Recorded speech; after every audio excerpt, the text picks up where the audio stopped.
La nature est un produit de luxe dans lefigaro.fr du 5 février 2021. Selon le philosophe Jean-Loup Bonamy, auteur de l'article, les pauvres expulsés des centres-villes sont condamnés à une vie américanisée et artificialisée, à la dictature des zones commerciales et de la grande distribution, au hard discount, aux aliments hyper transformés, à la malbouffe, au made in China de mauvaise qualité, tout cela coûtant moins cher que des produits sains et locaux. Pour eux, la nature est trop chère. Ce sont aujourd'hui les riches qui, grâce à leur argent, confisquent à leur profit la nature. Produits bio inabordables, healthy food et jus de fruits détox, parcs et arbres dans les grandes villes, ce sont eux, les élites, les habitants des grandes métropoles, les bobos, les gagnants de la mondialisation, les anywhere, qui portent le discours de l'écologie politique et les revendications écologistes. Et paradoxalement, ces grands gagnants de la mondialisation sont à l'origine de l'essentiel des dévastations de la planète. Ce sont eux qui veulent s'offrir une électricité hors de prix à base d'éoliennes et de panneaux photovoltaïques, installations qu'ils relèguent chez les pauvres pour ne pas les avoir sous les yeux, sachant que ces énergies dites renouvelables sont largement insuffisantes pour subvenir aux besoins d'énergie électrique du pays et que ces écolos des villes honnissent le nucléaire. On animera à nouveau les centrales à charbon ou à gaz pour compenser. L'écologie politique est avant tout une façon de se définir soi-même, de renvoyer aux autres et surtout à soi-même une certaine image sociale de soi. Ce qui la caractérise, sa totale ignorance de la nature. Concluons provisoirement avec l'historien Pierre Vermeyren, il est plus commode de s'en prendre aux chasseurs, aux corridas et au cirque pour se donner bonne conscience qu'aux vrais facteurs de l'extinction planétaire de la faune et de la flore. Nos chers disparus de 2020 dans la relève-et-la-peste.fr du 28 décembre 2020. L'Union internationale pour la conservation de la nature, UICN, a publié la liste des 31 espèces éteintes, c'est-à-dire qu'il n'existe plus d'individus à l'état sauvage. On y trouve 15 espèces de poissons d'eau douce endémiques du lac Lanao et de son déversoir situé aux Philippines.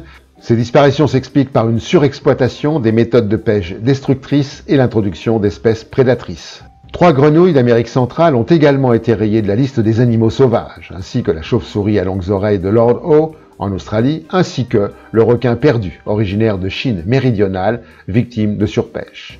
Le sotali de l'Amazone, un dauphin d'eau douce, est désormais en danger.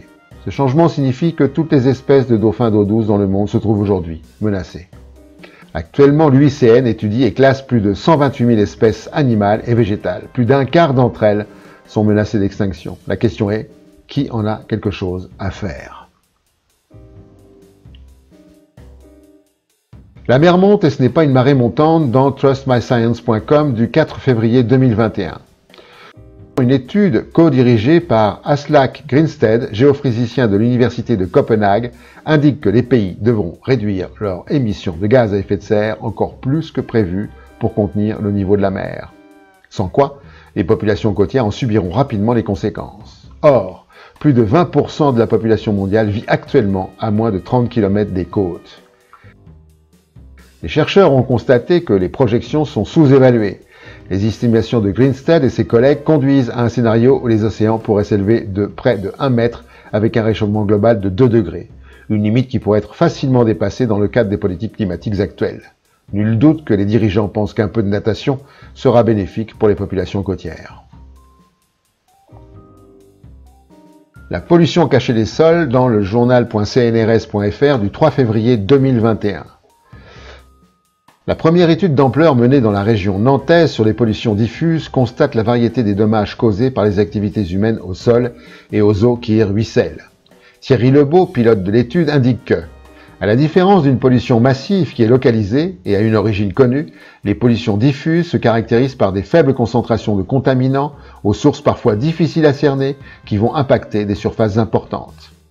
Un panel de polluants a été étudié, dont certains directement liés aux activités économiques de la région nantaise, des métaux et des métalloïdes comme l'arsenic, le plomb, le cuivre, le cadmium ou le zinc, des radioéléments, principalement l'uranium et le tritium, mais aussi des contaminants organiques issus des pesticides. On retrouve encore de nombreux pesticides sur d'anciennes exploitations maraîchères pourtant en friche depuis plus de 10 ans, et parmi eux, les sous-produits de la dégradation du DDT. La prise de conscience de l'importance des sols est en réalité relativement récente, elle date de la fin des années 90.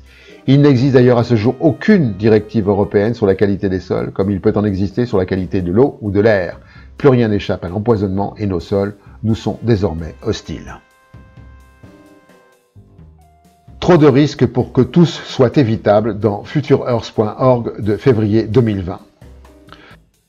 Une enquête réalisée par Future Earth auprès de 200 scientifiques a identifié 5 risques mondiaux pouvant s'influencer et s'amplifier mutuellement jusqu'à provoquer une crise systémique mondiale.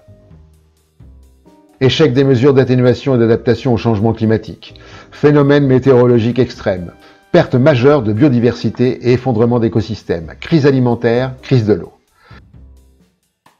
Ce schéma résume tous les risques consécutifs aux 5 risques majeurs identifiés, tous les risques étant interconnectés. En abscisse, le niveau de probabilité des menaces. En ordonnée, le niveau de gravité des menaces. On compte 30 risques mondiaux déclinés en 5 catégories: environnementales, sociales, géopolitiques, technologiques, économiques. Le carré supérieur, droit, liste les menaces probables ou très probables et majeures ou très sévères. La question est, quels sont les risques évitables et quels sont ceux qui ne le sont pas? Et pour finir, la connerie de la semaine.